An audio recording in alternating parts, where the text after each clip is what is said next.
Air show ಬಂದ್ರೆ ಸಾಕು ಬೆಂಗಳೂರಿನಲ್ಲಿ ಒಂದು ರೀತಿಯಾಗಿ ಲೋಹದ ಹಕ್ಕಿಗಳ ಕಲರವ ಜೋರಾಗಿರುತ್ತೆ. ಅದು ಕೇವಲ ಕಲರವ ಅಷ್ಟೇ ಅಲ್ಲ, ಅಲ್ಲಿ ಮಾಹಿತಿಯನ್ನು ಪಡ್ಕೊಳ್ಳೋದು, ತಿಳುವಳಿಕೆಯನ್ನು ಪಡ್ಕೊಳ್ಳೋದು ಇದೆಲ್ಲವೂ ಕೂಡ ಬಹಳ ಚೆನ್ನಾಗಿರುತ್ತೆ. ಮಕ್ಕಳಿಗೆ ಒಂದು ರೀತಿಯಾಗಿ ಆಗಸದಲ್ಲಿ ನೋಡುವಂಥದ್ದೇ ಒಂದು ರೀತಿಯಾಗಿ ರೋಮಾಂಚನವಾಗಿರುತ್ತೆ. ಒಳಗಡೆ ಹೋಗೋಕ್ಕಾಗದೇ ಇದ್ರೂ ಕೂಡ ನಿಮಗೆ ರಸ್ತೆಯಲ್ಲಿ ನಿಂತ್ಕೊಂಡು ನೋಡಿದ್ರೆ ಸಾಕು, ಅದಷ್ಟು ಚೆನ್ನಾಗಿರುತ್ತೆ. ಹಾಗಾಗಿ ಆ ಕಡೆಗೆ ಟ್ರಾಫಿಕ್ ಜಾಮ್ ಕೂಡ ಸಿಕ್ಕಾಪಟ್ಟೆ ಇದೆ.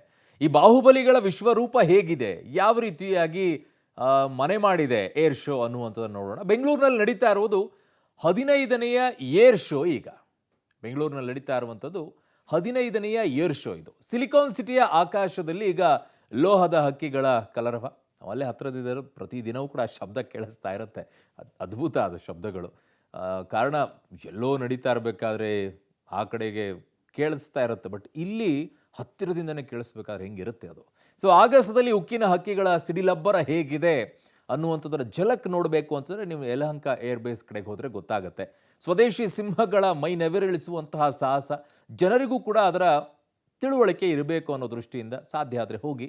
ತೇಜಸ್ ಸೂರ್ಯಕಿರಣ ಪ್ರದರ್ಶನ ನೋಡೋದೇ ಒಂಥರ ಮನಮೋಹಕವಾಗಿರುತ್ತೆ. ಸೂರ್ಯಕಿರಣ ಅಂತೂ ಅದರ ತೋರಿಸುವಂಥ ಆಗಸದಲ್ಲಿ ಅದರ ಪ್ರದರ್ಶನವೇ ಅದ್ಭುತವಾಗಿರುತ್ತೆ. ವೈಮಾನಿಕ ಪ್ರದರ್ಶನಕ್ಕೆ ನೋಡುಗರು ಮನಸೋತಿದ್ದಾರೆ. 13-14ನೇ ತಾರೀಕಿನವರೆಗೂ ಇರುತ್ತೆ. ಸೊ ಫೆಬ್ರವರಿ 14ರವರೆಗೂ ಕೂಡ ಏರ್ ಶೋ ನಡೆಯುತ್ತೆ. ಸಾಧ್ಯ ಆದರೆ ಮಕ್ಕಳನ್ನು ಕರ್ಕೊಂಡು ಹೋಗಿ, ತುಂಬ ಚೆನ್ನಾಗಿರುತ್ತೆ. ಅದರ ಒಂದು ಝಲಕ್ ಕೂಡ ನಿಮಗೆ ತೋರಿಸ್ತೀವಿ ವರದಿಯ ಮೂಲಕವಾಗಿ ನೋಡಿ.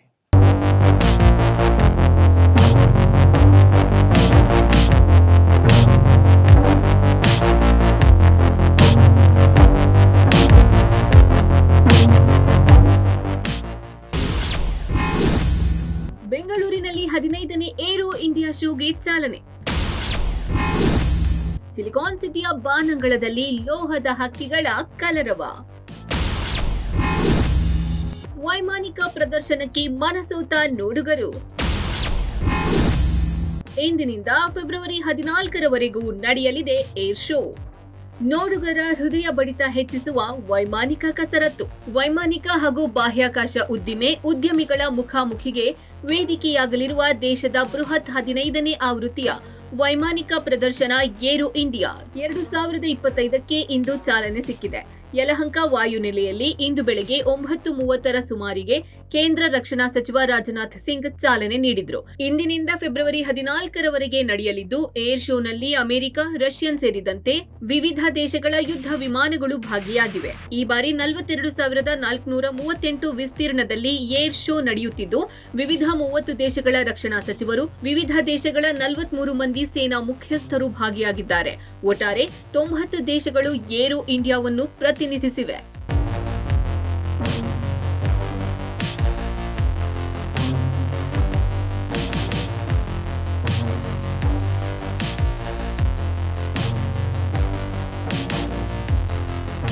ಏರ್ ಶೋ ಉದ್ಘಾಟಿಸಿ ಮಾತನಾಡಿದ ರಾಜನಾಥ್ ಸಿಂಗ್, ಇದು ಭಾರತದ ಬಹಳ ದೊಡ್ಡ ಕ್ಷಣ. ಪ್ರಯಾಗರಾಜ್ನ ಮಹಾಕುಂಭಮೇಳ ಸಂಸ್ಕೃತಿ ತೋರಿಸಿದರೆ, ಏರ್ ಶೋ ಭಾರತದ ರಕ್ಷಣಾ ಬಲಿಷ್ಠತೆಯನ್ನು ಜಗತ್ತಿಗೆ ಪಸರಿಸುತ್ತಿದೆ.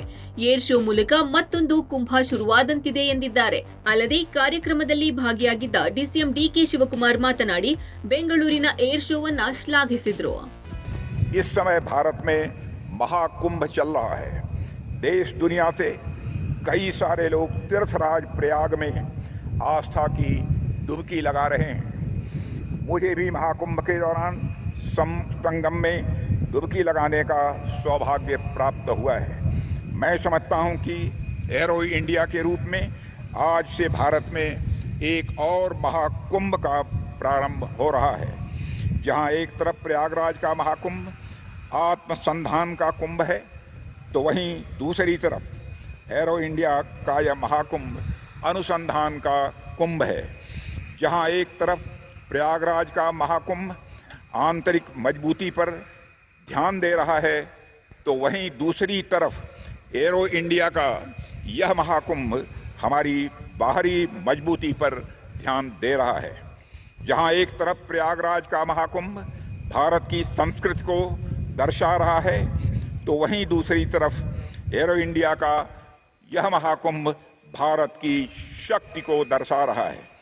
एक तरफ जहां परंपरा और अध्यात्म का महाकुंभ चल रहा है, तो वहीं दूसरी तरफ पराक्रम और आयुध का महाकुंभ चल रहा है.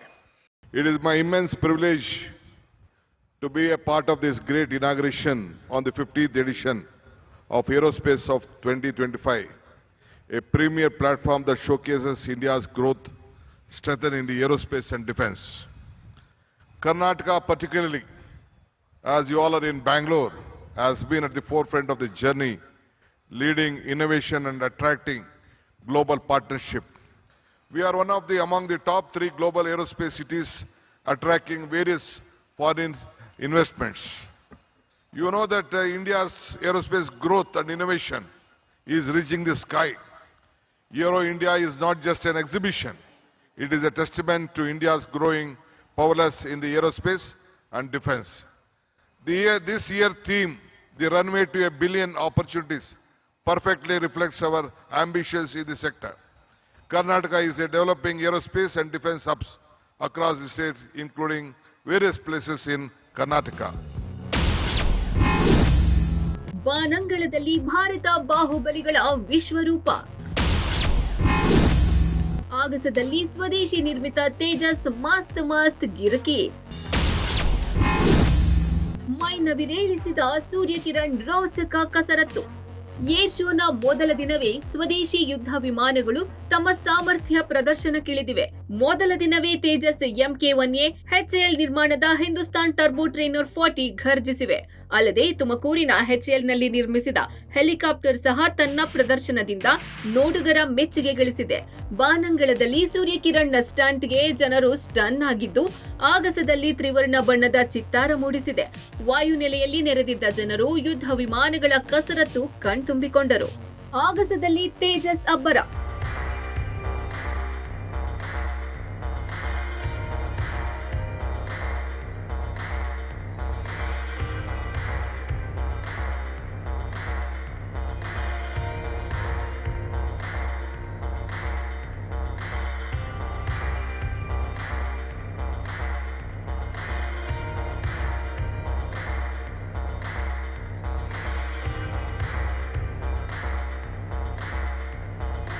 ರೋಚಕ ಸೂರ್ಯಕಿರಣ್.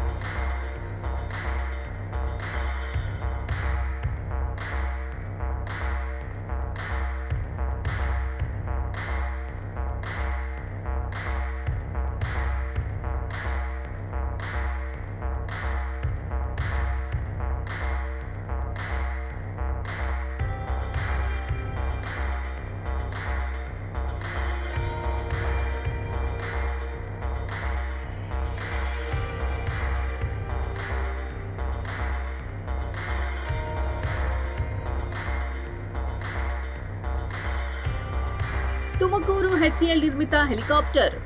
ಇದೊಂದು ಶುಭ ಗಳಿಗೆ. ಇಡೀ ಕರ್ನಾಟಕದ ಜನತೆ ನಮ್ಮ ಭಾರತ ದೇಶಕ್ಕೆ ಕಾಣಿಕೆ ನೀಡುತ್ತಿರುವ ಒಂದು ಹೆಮ್ಮೆಯ ಸಂದರ್ಭ. ಏಕೆಂದರೆ ನಿಮ್ಮ ಮುಂದೆ ಪ್ರದರ್ಶನಗೊಳ್ಳುತ್ತಿರುವ ಈ ಹೆಲಿಕಾಪ್ಟರ್ ಅನ್ನು ನಮ್ಮ ತುಮಕೂರು ಜಿಲ್ಲೆಯಲ್ಲಿಯೇ HAL ನಿಂದ ಸ್ಥಾಪಿಸಲ್ಪಟ್ಟ ಏಷ್ಯಾದ ಅತಿ ದೊಡ್ಡ ಹೆಲಿಕಾಪ್ಟರ್ ಕಾರ್ಖಾನೆಯಲ್ಲಿ ಸಂಪೂರ್ಣವಾಗಿ ಸಿದ್ಧಪಡಿಸಲಾಗಿದೆ. ಇದು ನಮ್ಮ ಭಾರತ ಮಾತೆಗೆ ಕರ್ನಾಟಕದ ಕುವರಿ ನೀಡುತ್ತಿರುವ ಮತ್ತೊಂದು ಮಹತ್ವದ ಕೊಡುಗೆ ಎಂದು ವಿನಯದಿಂದ ತಮಗೆ ತಿಳಿಸಲು ಹೆಮ್ಮೆ ಎನಿಸುತ್ತದೆ. ರಷ್ಯಾದ ಸುಖೋಯ್ ವೈಮಾನಿಕ ಪ್ರದರ್ಶನ.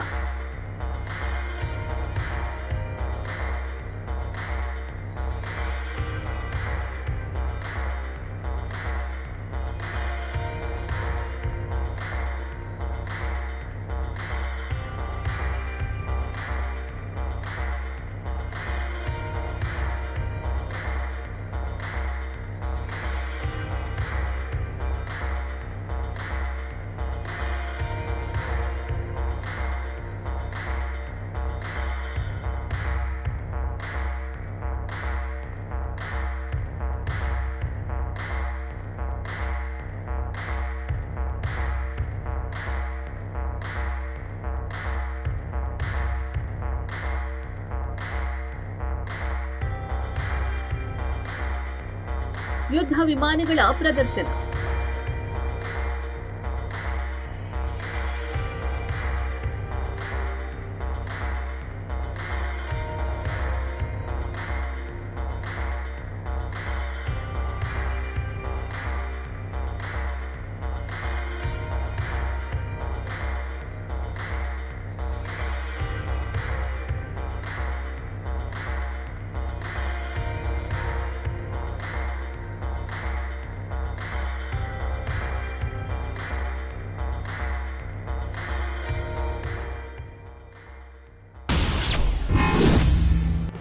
ಏರ್ ಶೋ ಪ್ರದೇಶದ ಸುತ್ತಮುತ್ತ ಸಂಚಾರ ದಟ್ಟಣೆ.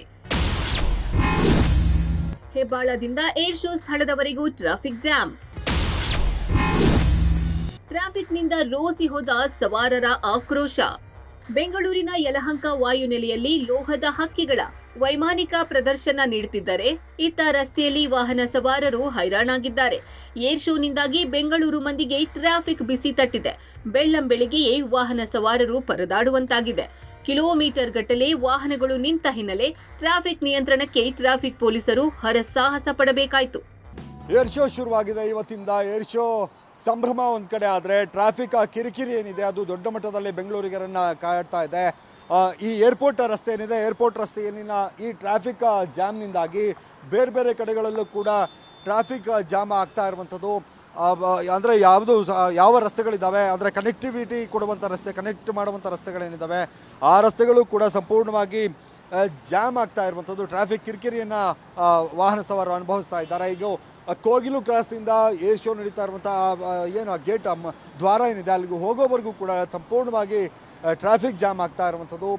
ಬಹುತೇಕ ಅಂದರೆ ಏನು ವಾಹನಗಳಿದ್ದಾವೆ ಅವೆಲ್ಲವೂ ಕೂಡ ಏರ್ ಶೋಗೆ ಹೋಗ್ತಾ ಇರುವಂಥ ವಾಹನಗಳು ಅವೆಲ್ಲವೂ ಕೂಡ ಈಗ ಟ್ರಾಫಿಕ್ ಜಾಮ್ನಲ್ಲಿ ಸಿಲುಕೊಂಡಿದ್ದಾವೆ. ಜೊತೆಗೆ ಆ ಸರ್ವಿಸ್ ರಸ್ತೆ ಏನಿದೆ, ಸರ್ವಿಸ್ ರಸ್ತೆಯಲ್ಲೂ ಕೂಡ ಗಮನಿಸ್ಬೋದು, ಅದು ಕೂಡ ಸಂಪೂರ್ಣವಾಗಿ ಜಾಮ್ ಆಗಿರುವಂಥದ್ದು. ಅಂದರೆ ಇದು ಕಿಲೋಮೀಟರ್ವರೆಗೂ ಕೂಡ ಇದೇ ರೀತಿಯಾದಂಥ ಪರಿಸ್ಥಿತಿ ಈಗ ಕಂಡು ಬರ್ತಾ ಇದೆ.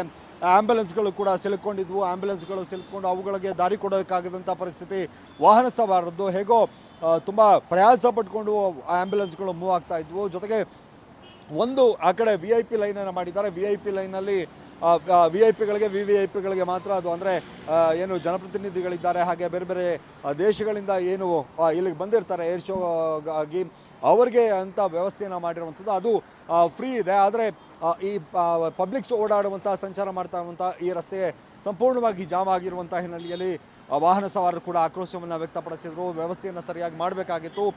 ಪ್ರತಿ ವರ್ಷ ಕೂಡ ಏರ್ ಶೋ ನಡೆಯುತ್ತೆ. ಏರ್ ಶೋ ನಡೆದಂಥ ಸಂದರ್ಭದಲ್ಲಿ ಟ್ರಾಫಿಕ್ ಕಿರಿಕಿರಿ ಆಗುತ್ತೆ ಅನ್ನೋಂಥದ್ದು ಗೊತ್ತು. ಆದರೂ ಕೂಡ ಅದನ್ನು ವ್ಯವಸ್ಥಿತವಾಗಿ ಜಾಮ್ ಆಗಬಾರ್ದು, ಒಂದು ಮಟ್ಟಕ್ಕೆ ಕಡಿಮೆ ಮಾಡುವಂಥ ಕೆಲಸವನ್ನು ಟ್ರಾಫಿಕ್ ಪೊಲೀಸರು ಮಾಡಬೇಕಾಗಿತ್ತು. ಆದರೆ ಮಾಡಿಲ್ಲ ಅನ್ನೋ ಥರದ ಆಕ್ರೋಶವನ್ನು ವಾಹನ ಸವಾರರು ಕೂಡ ವ್ಯಕ್ತಪಡಿಸ್ತಾ ಇದ್ದಾರೆ.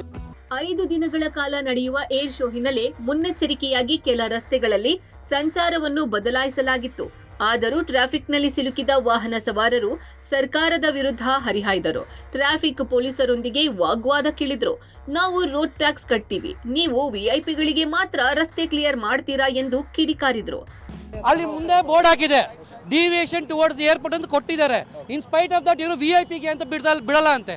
ಯಾಕೆ ಬಿಡಲ್ಲ sir? They have to manage it properly. First of all manage ಮಾಡ್ತಿಲ್ಲ. ಡಿವಿಯೇಷನ್ ಕೊಟ್ಟಿದ್ದಾರೆ, ಅಲ್ಲಿ ಬ್ಯಾರಿಕೇಡ್ ಹಾಕಿದ್ದಾರೆ, ಅಲ್ಲಿ ಬೋರ್ಡ್ ಇದೆ ಡಿವಿಯೇಷನ್ ಟುವರ್ಡ್ಸ್ ದ ಏರ್ಪೋರ್ಟ್ ಅಂತ.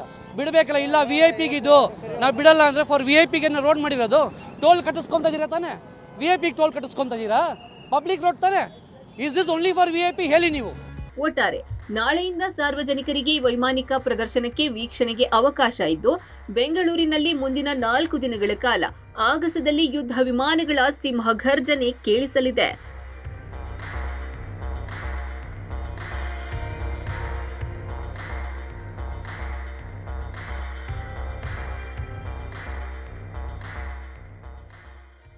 News desk public TV.